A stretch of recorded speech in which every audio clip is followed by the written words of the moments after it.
Akan eğril bağlı Nigarım seni kıtetiyle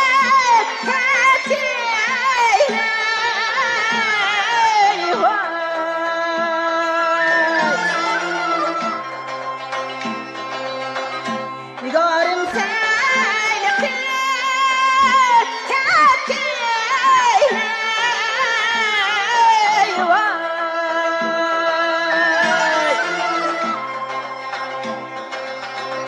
Yolunda yandıray neşeli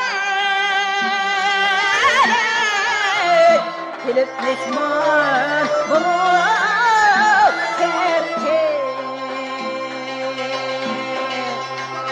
Yolunda yandıray neşeli Gelip mihman bulup yuvayı tepki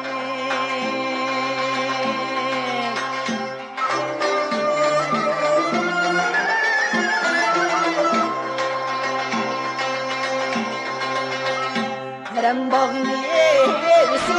gelbek Akar şerbetleri sende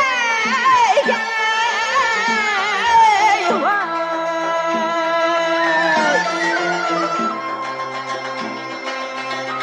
Akar şerbetleri sende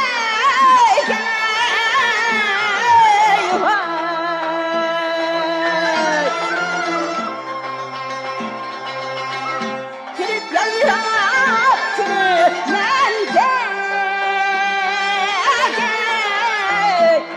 Aydek,